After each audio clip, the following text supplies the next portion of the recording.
السلام عليكم ورحمة الله وبركاته. Amal orang yang masih hidup untuk orang yang sudah wafat. Yang pertama, melaksanakan ibadah haji. Al-Bukhari meriwayatkan dari Ibnu Abbas, seorang perempuan dari Juhainah datang menghadap Rasulullah Shallallahu Alaihi Wasallam seraya berkata, "Sesungguhnya ibu saya bernazar untuk melaksanakan ibadah haji. Ia belum melaksanakan ibadah haji. Kemudian ia meninggal dunia. Apakah saya boleh menghajikannya?" Rasulullah Shallallahu Alaihi Wasallam menjawab, "Ya, laksanakanlah haji untuknya. Menurut pendapatmu, jika ibumu punya hutang, apakah engkau akan membayarkannya? Laksanakanlah, karena hutang kepada Allah lebih layak untuk ditunaikan." Dari Ibnu Abbas, sesungguhnya Rasulullah Shallallahu Alaihi Wasallam mendengar seorang laki-laki mengucapkan, "Aku menyambut panggilanmu untuk syubrumah." Rasulullah Shallallahu Alaihi Wasallam bertanya, "Siapakah syubrumah?" Ia menjawab, "Saudara saya atau kerabat saya." Rasulullah Shallallahu Alaihi Wasallam bertanya, "Apakah engkau sudah melaksanakan haji untuk dirimu sendiri?"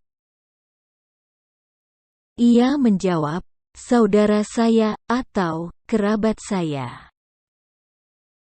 Rasulullah Shallallahu Alaihi Wasallam bertanya, "Apakah engkau sudah melaksanakan haji untuk dirimu sendiri?" Ia menjawab, "Belum." Rasulullah Shallallahu Alaihi Wasallam berkata, "Laksanakanlah haji untuk dirimu, kemudian hajikanlah syubrumah." Hadis riwayat Abu Daud. Yang kedua, puasa. Dari Aisyah, sesungguhnya Rasulullah Shallallahu Alaihi Wasallam bersabda, "Siapa yang mati, ia masih punya hutang puasa, maka walinya, ahli warisnya, melaksanakan puasa untuknya." Hadis sahih riwayat Al-Bukhari dan Muslim. Bahkan Imam Muslim memuatnya dalam bab qada puasa untuk mayat. Apa pendapat ulama tentang hadits ini? Imam Al-Baihaqi berkata dalam Al-Hilafiyat, masalah puasa untuk mayat, adalah kuat. Saya tidak mengetahui ada perbedaan di kalangan ahli hadits tentang kesahihannya. Oleh sebab itu wajib diamalkan. Kemudian Al-Baihaqi menyebutkan dengan sanadnya kepada Imam Syafi'i. Imam Syafi'i berkata, "Semua yang aku katakan, ternyata ada hadits sahih dari Nabi yang berbeda dengan itu. Maka ambillah hadits, jangan ikuti pendapatku." Yang ketiga, kurban. Pendapat Syekh Ibnu Utsaimin. Kurban untuk orang lain. Disebutkan dalam Sahih Al-Bukhari dan Sahih Muslim dari Anas bin Malik, ia berkata, Rasulullah Shallallahu Alaihi Wasallam berkurban 2 ekor kambing kibasi putih bersih dan bertanduk. Rasulullah Shallallahu Alaihi Wasallam menyembelih keduanya dengan tangannya sendiri. Beliau sebut nama Allah dan bertakbir.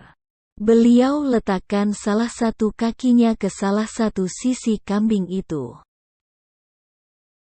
Juga hadits riwayat Imam Ahmad dari hadis Abu Rafi, sesungguhnya Rasulullah Shallallahu Alaihi Wasallam apabila berkurban, Beliau beli 2 ekor kambing kibasi yang gemuk, bertanduk dan putih bersih.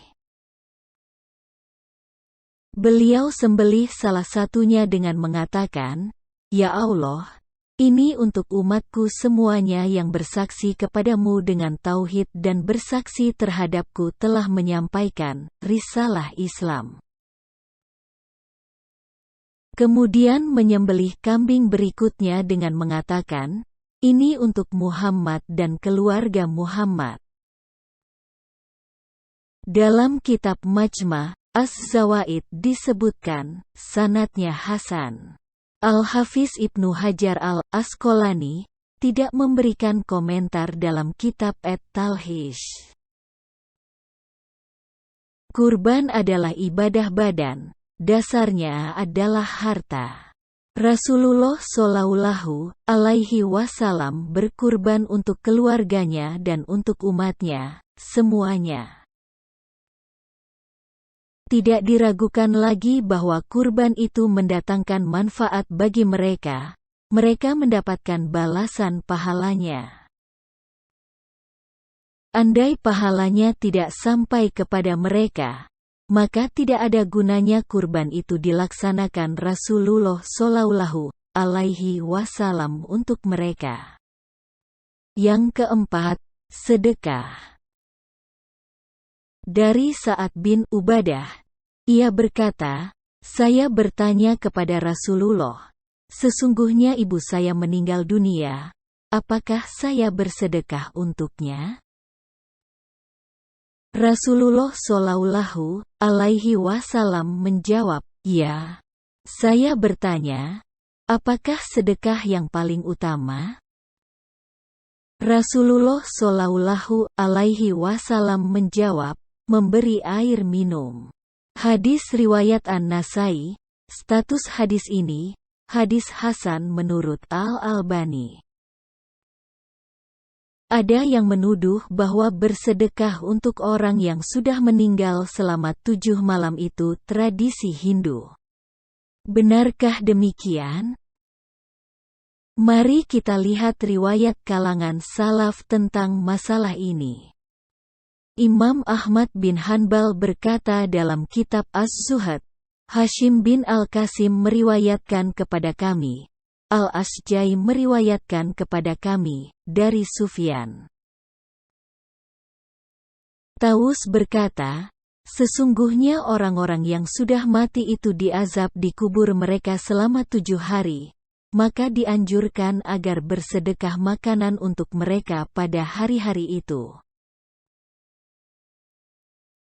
Bagaimana dengan hadits, jika manusia meninggal dunia, maka putuslah amalnya? Jawaban Syekh Ibnu Utsaimin. Ini tidak bertentangan dengan hadits.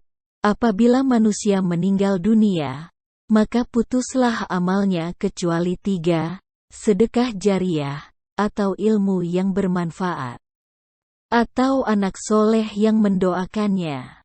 Hadis riwayat Muslim. Karena maksudnya adalah, amal mayat itu terputus. Bukan berarti amal orang lain terputus kepada dirinya. Doa anak yang soleh dijadikan sebagai amal orang yang sudah meninggal, karena anak itu bagian dari amalnya ketika ia masih hidup. Karena dia menjadi penyebab keberadaan anak tersebut. Seakan-akan doa anak untuk orang tuanya seperti doa orang tua itu terhadap dirinya sendiri. Berbeda dengan doa selain anak, misalnya doa saudara untuk saudaranya, itu bukan amal orang yang sudah wafat, tapi tetap mendatangkan manfaat baginya. Pengecualian yang terdapat dalam hadis ini, amal si mayat terputus, bukan amal orang lain terputus untuk mayat. Oleh sebab itu Rasulullah Shallallahu Alaihi Wasallam tidak mengatakan, amal terputus untuk mayat. Tetapi Rasulullah Shallallahu Alaihi Wasallam mengatakan, amal mayat itu terputus.